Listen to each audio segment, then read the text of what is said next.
So, we continue with the semiconductor electronics. In this class, we will cover these topics: photodiode, LED, solar cell. Then we go to the transistor action. Having completing the diode, we will go to the transistor action, transistor characteristics, and try to complete transistor as an amplifier, and CE amplifier, that is a common emitter amplifier. So, the first topic, the photodiode, LED and solar cell, all these three are one class of devices. They are called the optoelectronic here, because we are using PN junctions. So, optoelectronic junction devices. Optoelectronics means the electronic devices in which involves the interaction of light. In some way there is light is used. So, let us take the first one, photodiode. All of them are basically in same principle of PN diode. The photodiode, this is basically used to detect light, not measure light intensity or anything like that, but it detects light. Where there is light, it will give you a current in the circuit. It is used, it is a PN junction diode, it is used in reverse bias mode. So, to the external, in the external circuit, here the P side of the junction will be connected to the negative of the battery, N side of the junction through a microammeter, so that we can see detect the current in the circuit. That is why we use this, the positive of the external battery. So, N is connected to positive, P is connected to negative. So, this is a reverse bias connection. So, this is important, must be connected in reverse bias. Now, light of energy, let us say h nu, falls on this PN junction. What will happen? When light falls on this, there are two reasons we can think. We already know that in the PN junction, this is the junction, the meeting point of P and N, that is our junction. At the junction, on N side, there are immobile positive charges, positive ions, and on P side, there are immobile negative ions. Because they have gained an electron already, these have lost an electron already, that is how they have been formed. This you know already. Now, what happens when light of h nu greater than the band gap energy falls on this diode? You already know that when this energy falls on this, something like heating or thermal generation of electron and hole pairs. So, in this P, which already has some holes, because P contains majority holes and N contains majority electrons, few holes are also present in N. Let us say few holes are there, here few electrons are there. Now, when light falls on these P, N and the depletion region, this near the junction, this area is our depletion region.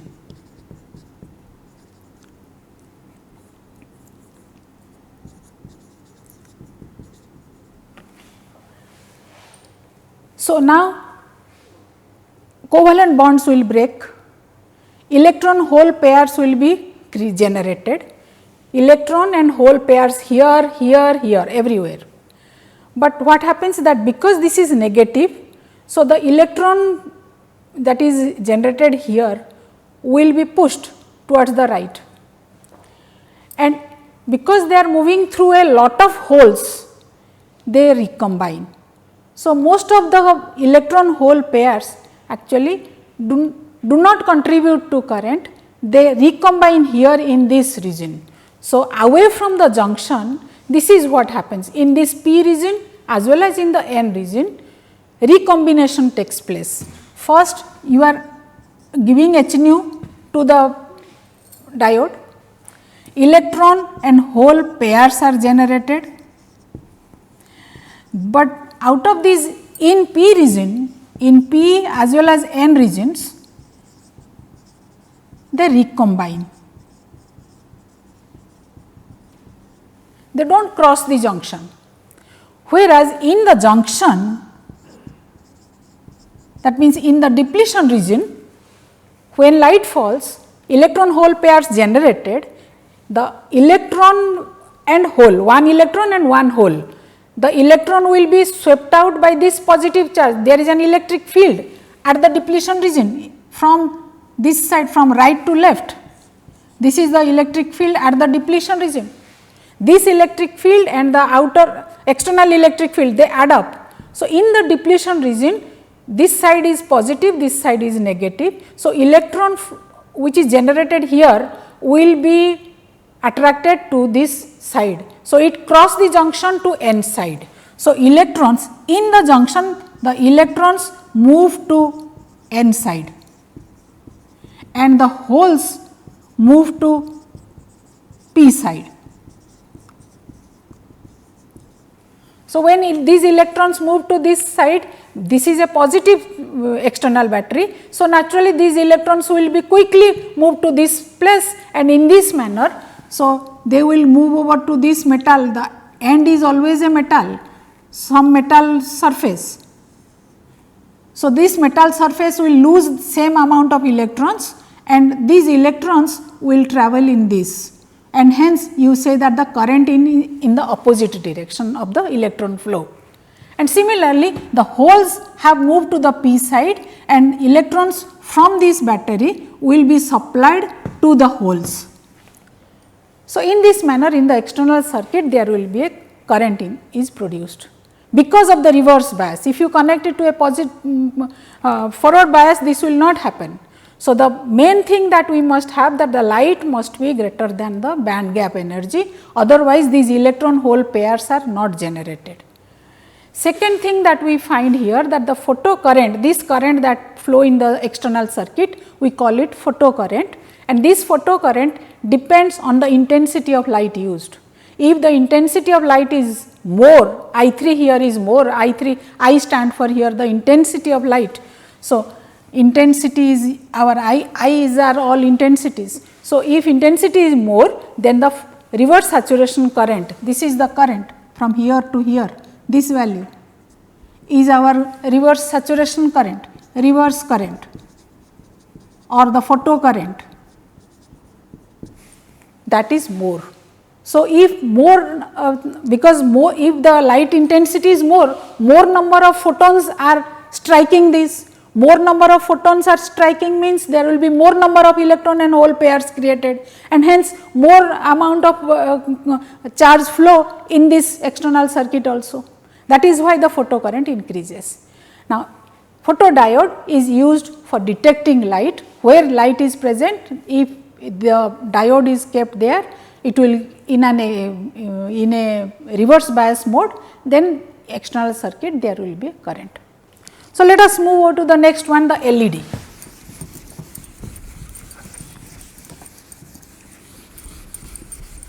A photodiode is used in a burglar's alarm, or where you want to find out whether light has come. All of you are aware of LEDs, because they are very common now, all lights are nowadays LED lights. So, LED is a small PN junction which has a transparent cover. It converts electrical energy to light.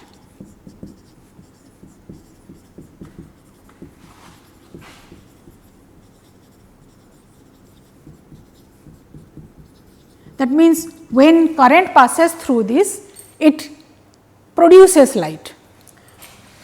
First thing this, second it is connected in forward biased. So, it is used in forward bias mode. In the reverse bias it will not give you current, in the forward bias it will give you current, and the band gap energy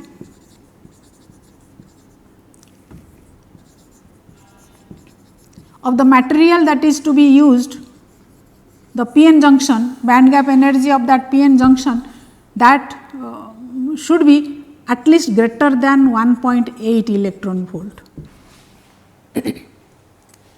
This is because the visible spectrum of light, the visible spectrum, if you calculate the visible light frequencies and multiply it with h, the Planck's constant h nu. So, if you find out the h nu range of visible light, this range is 1.8 electron volt to 3 electron volt in this order. So, that is why only when this much amount of energy is the band gap energy of that material, then only it will give out the light which is visible. Now, so this is a simple and this is a highly doped actually. Doping is more in this case. So, highly doped p-n junction. So, this is a highly doped p-n diode.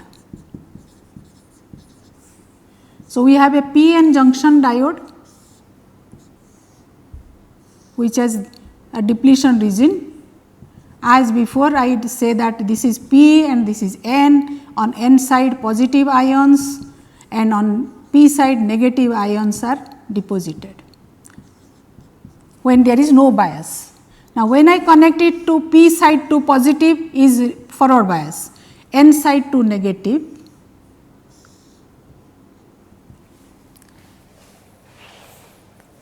So, you know that this p side will naturally, p has more number of holes, that is why majority carriers and a few electrons. N has many electrons, these and a few holes. Holes are minority carriers in n side. So, if this is positive, this will repel the holes. Holes are positively charged. So, they will be repelled by this one to go towards the junction.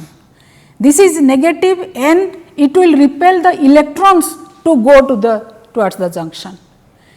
So, the electric field depletion, this is the barrier potential or barrier field. So, the barrier field, just like a forward biased p-n junction, the barrier depletion region will decrease. So, depletion region decreases,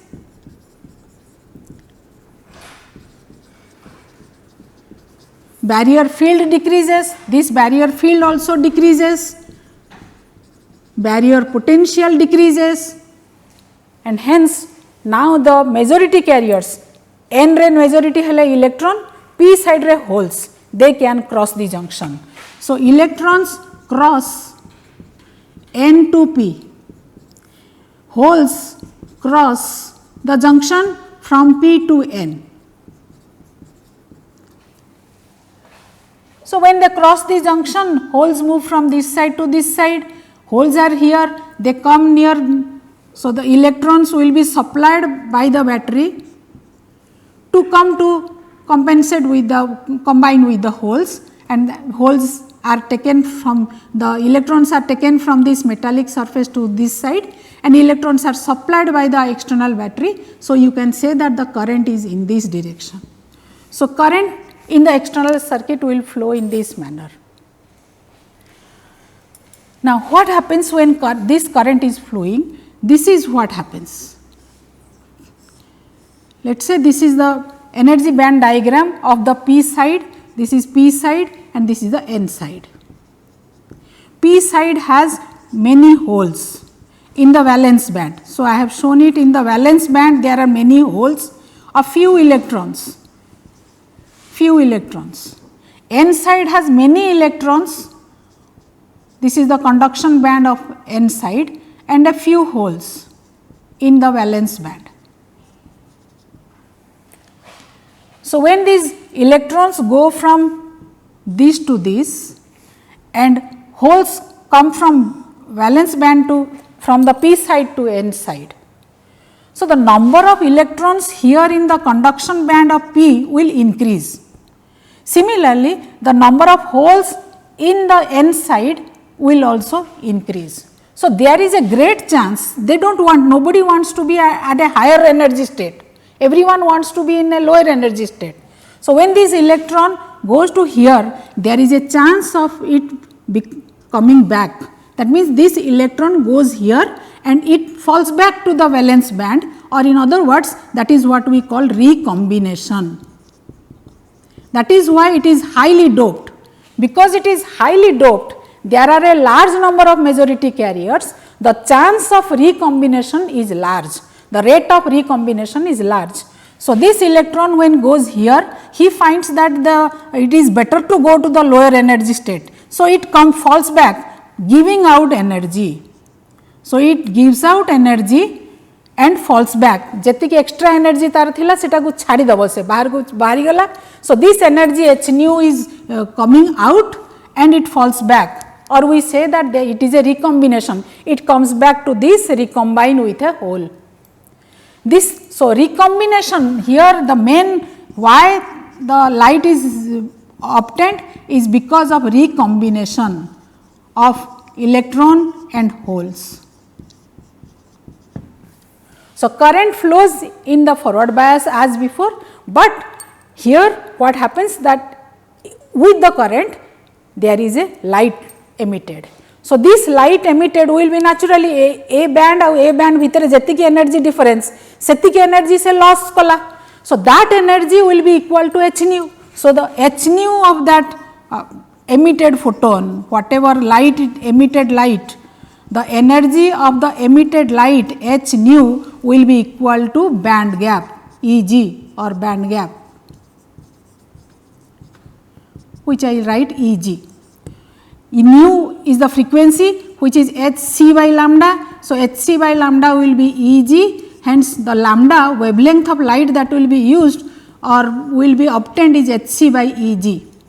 And if you put the value of h is 6.62 into 10 to the power minus 34 joule second into c is the speed of light 3 into 10 to the power 8 meter per second, multiply this divided by E g. If I write it in electron volt, then this comes out to be 1240 by E g nanometer.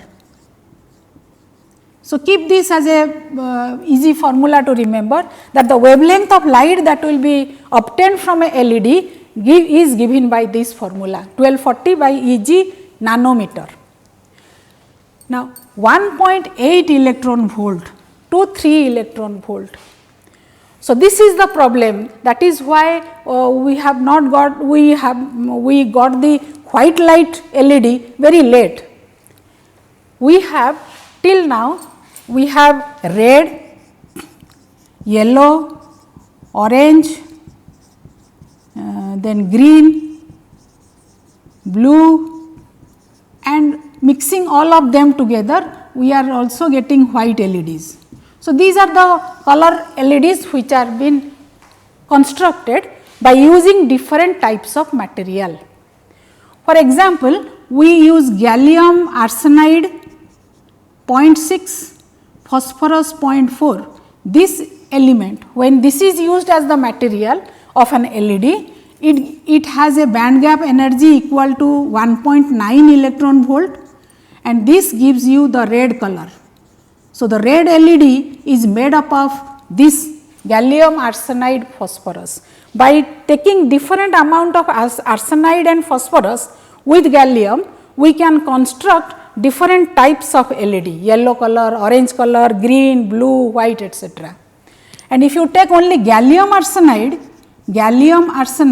then it has around 1.43 electron volt, and this gives you infrared, not visible light, infrared heat light, infrared color is given by this LED. So, these are the main points of an LED. It should have at least 1.8 electron volt, otherwise the frequency of light that will be produced is not in the visible range. That means, you cannot see that color. So, LED when it gives a light, that should be seen by us, and to see that we must have a frequency within the visible light range. So, this is the working of a LED. Let us go to the solar cell. The third in the optoelectronic devices is a solar cell. All of you are also aware of solar cell, because solar cell, now the solar energy is used for electricity purposes. So, which use mainly a solar cell. It is a series of solar cells, many solar cells put together, so that we can utilize solar energy. So, you already know that it converts light into electricity, converts light into electrical energy, is a solar cell. This is also a p-n junction diode, but the construction is a little different. Here it has a thin n layer on below which is a thicker p layer. The p side is thick. So, on a p wafer a thin n layer is deposited. P is of the order of, let us say, 300 micrometer, and this is only 0.3 micrometer. Now, on this below p side, the p side is coated with a metal surface. This is a metal surface, so which provides the back metal surface. This is one of the electrode, like a battery has one positive, one negative. So, this side will be the positive side of the solar cell, and on the n side there is a electrode, metallic electrode fixed, but this metallic electrode is in the form of a finger like. That means, there is gap between these metals. These are thin metal rods or thin metals plane surfaces. So, it is fixed onto the n with gaps in between, so that light can fall on these gaps, this gap. So, light can fall on this gap. So, this is the basic construction of a solar cell, and it is similar to photodiode. If you remember, it is also a p-n junction, only that the thickness are now different, not same.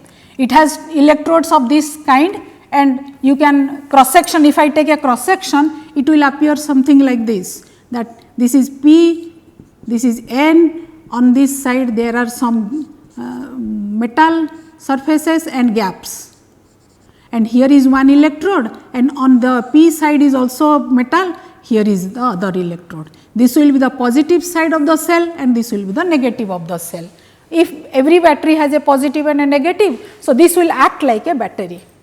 Because it will act like a battery itself, it is a source of EMF, it is not to be connected to external circuit. That means, it will be used as a battery. So, in the case of photodiode, also it was a reverse biased.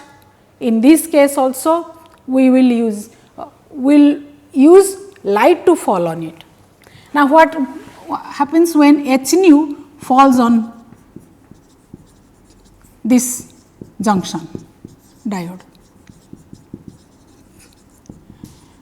First thing, the area is large, area of surface. That is why you have seen solar panels on many houses, on the top of their houses, with very large surface area. So, when light falls on it, the n side is made thin. This is the reason, so that light can directly go to this junction. This is my junction between n and p. So, light will directly go to the junction. So, this light falls on this junction, so it goes to the H nu, strikes on the junction. So, in the depletion region, that region is depletion region. As before, on the p side there are negative ions, and on p side there are positive ions. As before, this energy, because this energy falls on the depletion region, just like in the photodiode I have told you that there will be electron and hole pairs are generated. Then these electron and hole pairs, this electron will go to the negative side, n side, because n side is plus ions.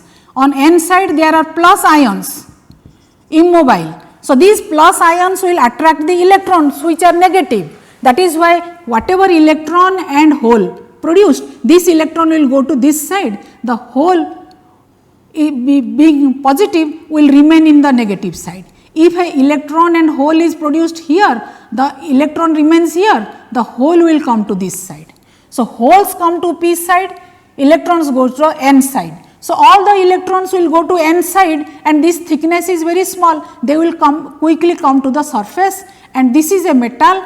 So, this metal will pick up those electrons and they deposit here, all the electrons are deposited here in this terminal. So, negative electrons are deposited here and positive holes which have come to p side, they will move to this side and they will be available here in this metallic surface. So, the lower surface will be at a higher potential than this. Just like you have a battery, in a battery this end is negative, means there are a lot of electrons here and here there is a deficit of electrons. Similarly, here there are a lot of electrons on this top metal finger like, this one is actually finger like, light is falling between these fingers. So, this metal surface has lot of electrons and this has lot of deficit of electrons, and we say it is positive. So, this is our cell, this is my solar cell. When this will be connected to a external circuit, suppose I use a resistance, some load, then a current will pass, current will positive to negative. So, in this manner current will flow in this circuit. So, this is how a solar cell works, and for a solar cell to work, it should be able to gather the energy, all these, it should be able to produce the electron hole pairs, all these things. For that we require the energy band gap energy should be between or around 1.5 electron volt. Photodiode, there is no limit like that, any energy greater than the band gap energy can be used.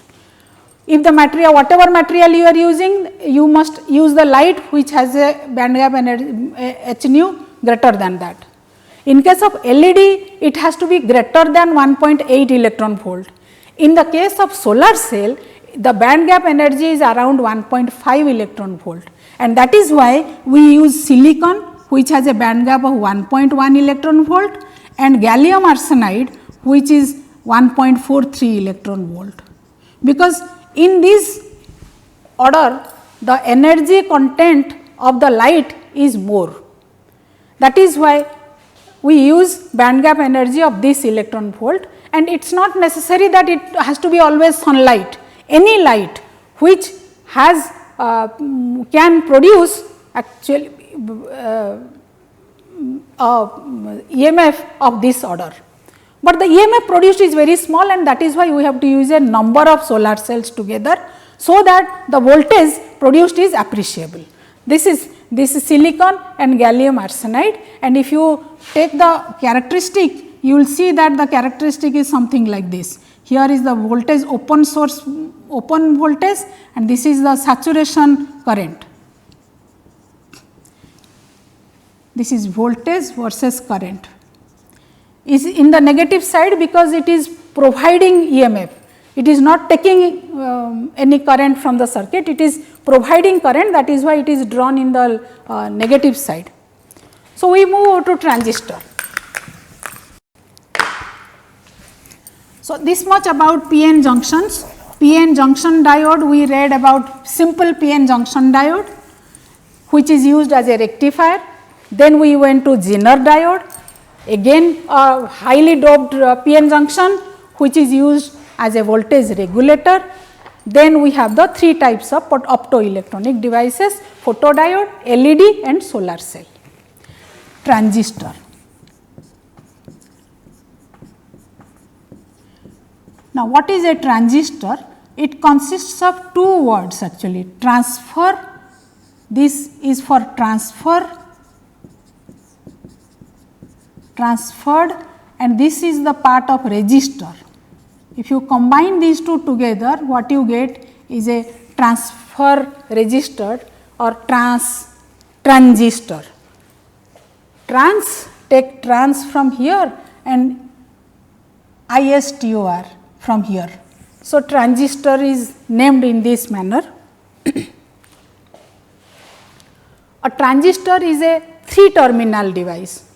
The diode PN junction diode was a 2-terminal device, but here transistor is a 3-terminal device. This is 3-terminal. In this case, one type of material, either you have a N type of material, N type of semiconductor,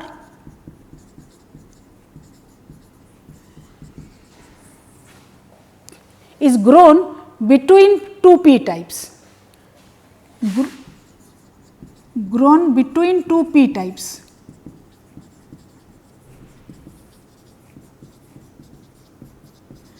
That means मझिरे n अच्छी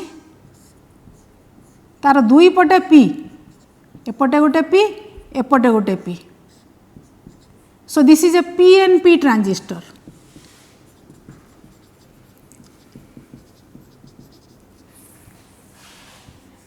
We can have a p type material, p type between two n types.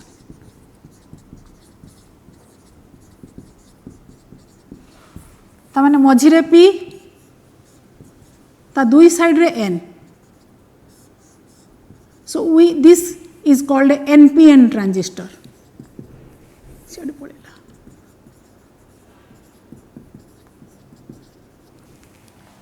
So, depending upon whether the middle region is N or middle region is P, we may have PNP transistor or NPN transistor. Then these transistors, whether P, N, P or NPN,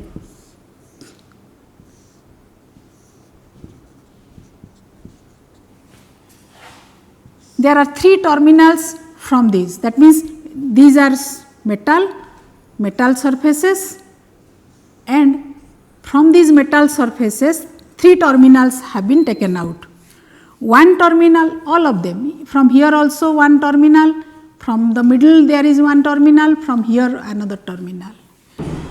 One terminal is called emitter, the middle one here is called the base, and this is called the collector. So, here this is one of them is emitter, base and collector. So, the 3 terminals are emitter, base and collector. Now, as far as emitter is concerned, emitter is moderately doped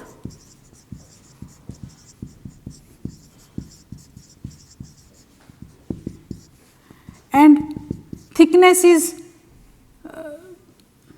also moderate thickness.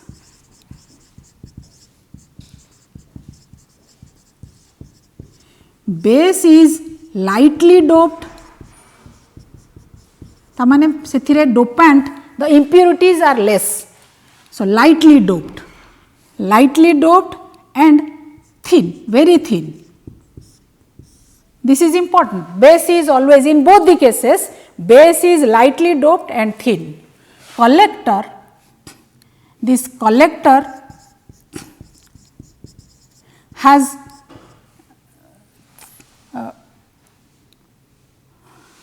emitter will be, let us make this more doped, moderately doped, let us say highly doped.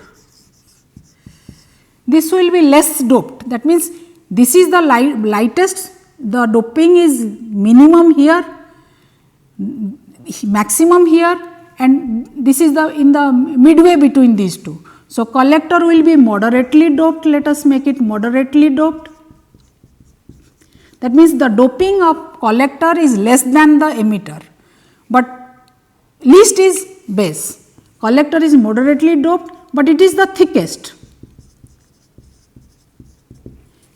So, the width of this collector is the thickest, width of emitter is next to that, and thinnest is the base in both the cases. Then the symbols, if you will, the PNP transistor, so you have 3 terminals like this. Now, to distinguish between emitter and collector, arrow mark is given, arrow is given on emitter. This point is my base. So, emitter, if I write that this is my emitter, so then the arrow is, there will be an arrow on the emitter. Now, if it is a PNP junction, current will move from P to N. So, P is, that means P corresponds to your emitter, N will be your base and this P will be collector.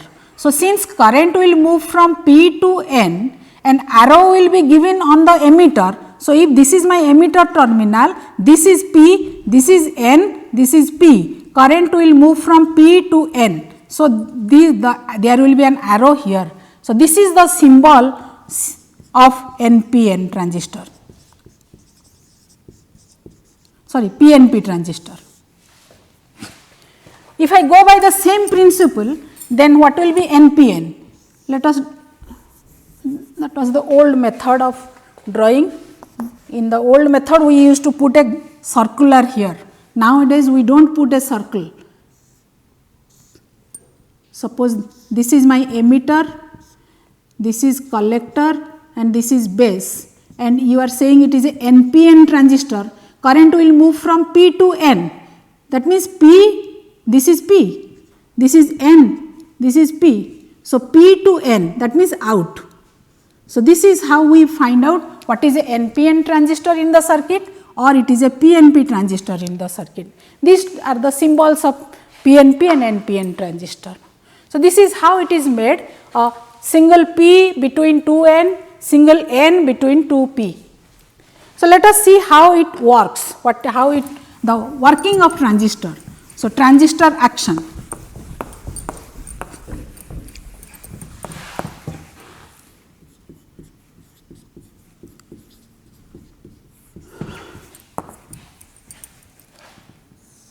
Let me make, suppose let us take NPN transistor, whose symbol I have already given you. So, the NPN transistor. What happens when no voltage is being given, let us say. So, there will be, this is N, P is thinner and the width of this and the collector is a little more. You know that these are 2 junctions. So, there are 2 junctions now, N and P junction is J1, P to N junction is J2. Now, at the junction on N side there will be positive ions. So, here positive ions and here negative ions. Similarly, on this junction N side is positive ions. We have got this from PN junction diode and negative ions on this side. I can complete this. Now, in normal connection, if this is my emitter, this is the base terminal, this is the collector terminal. The emitter will be forward biased. So, forward bias means here N is, emitter is N. Forward bias, N side will be negative, the P side will be positive, then it is forward bias. So, emitter is forward biased, that means emitter base junction is forward biased.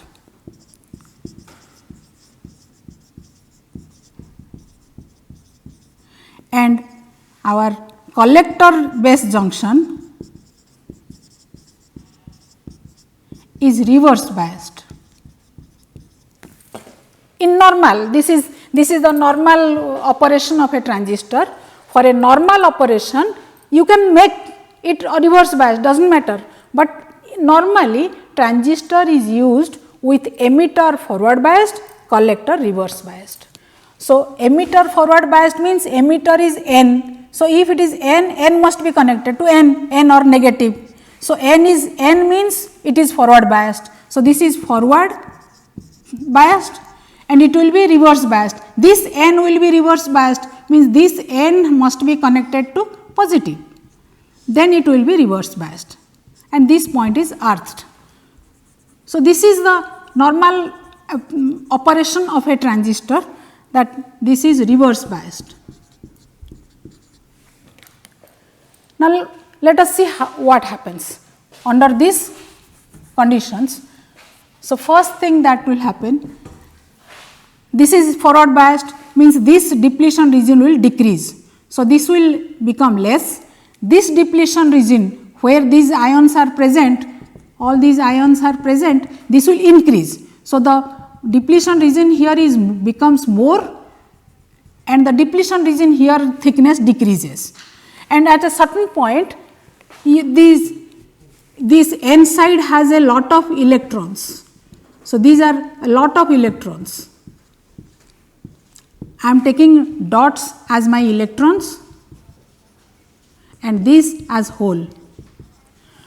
This has many electrons and few holes. This side also many electrons, majority carriers, that is why they are called the majority carriers, and a few holes, let us say. So, now what happens when this junction is forward biased, this depletion region now decreases and the majority carrier of n side, that means electrons will cross. Etah negative अच्छी, ए negative मध्य repel करिवो negative electron को. So, these electrons will cross over. So, these electrons will cross over to p. So, let us say certain amount of electrons are crossing to this side. So, these are the electrons are crossing. Let us say p plus q amount of electrons are crossing from n to p, they are going from n to p. Out of this p plus q, why I have put them into two parts, p and q part, let us say some part, because p contains holes which are positive. So, some of these electrons will combine with these holes. So, some electrons will be lost here. So, let us say some q amount is lost, and the rest amount p amount will be, because this side is positive, these electrons will be attracted towards this positive side. So, p amount of electrons will reach the collector. So, out of the p plus q amount of electrons which have crossed the first junction, q amount remains in the p because they combine with the positive holes. The rest amount p goes to the collector. Okay. Another thing that happens, because this is forward biased, so the holes, there are a few holes in the p region, in the middle region. So, some of these holes can cross. So, let us say S number of holes have crossed. Let us come to the collector junction J2. Now, in this junction p number have crossed from this side, it has come to this side. Now, this is a reverse biased. Reverse biased means this is more number of positive and negatives are there. So, under reverse bias condition, the electrons which are a few numbers in p there are a few electrons and more holes. Now, these electrons can cross, they can cross under reverse bias condition, they can cross. Let us say these are r number of electrons are crossing.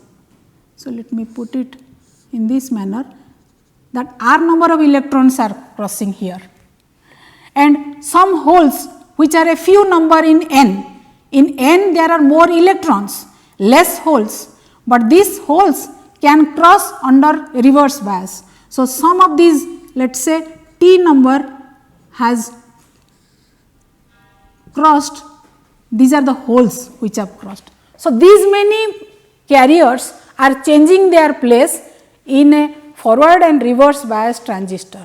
So, that means depending upon how many electrons are losing going from this side to this side, same amount of electrons will be supplied by the battery. So, if battery will supply the same amount of electrons, there will be a emitter current.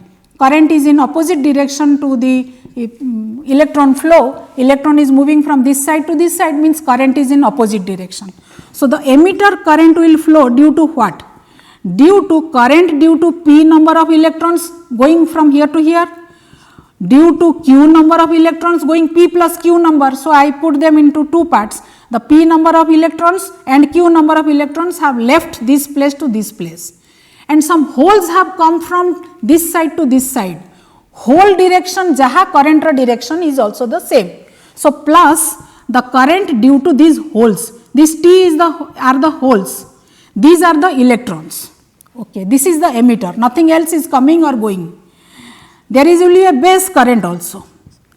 The base current will be towards this and electrons will go from here to here. So, these electrons will come out and they will travel in this manner back to this. So, electrons from here will come.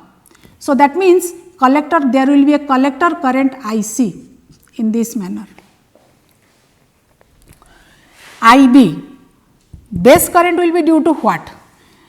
It is getting q amount of electrons, but it is losing r amount of electrons here. It is losing t amount of holes, it is getting s amount of holes here it is losing, but it is gaining t amount of holes. So, the current direction in this case, current will be in this case Is minus It, because S is going to this side, T is coming, S is going out, plus Iq minus IR.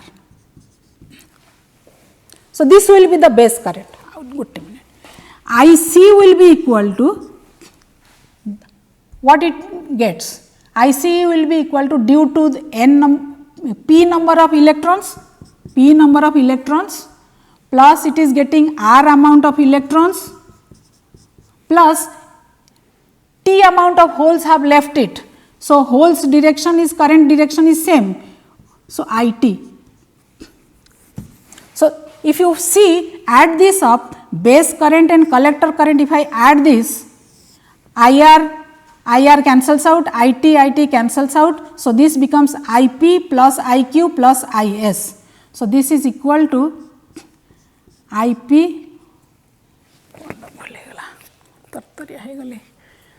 IS, T amount has come, so, IT IP plus IQ, T amount has, sorry I made a mistake here, IT S, sorry bhul lekhichi sethi, IS minus IT, here this will be IS not T, S number of holes are coming. So, this is S. So, if I add up IR cancels out, IT cancels out, what remains is IP plus IQ plus IS. So, IC is equal to IP plus IQ plus IS, which is nothing but your emitter current. So, emitter current will be equal to base current plus collector current. So, this gives us that the emitter current is equal to base current plus collector current. So, we will continue from here how it acts, how in what direction currents will flow and how it will give us the amplification. Okay, thank you.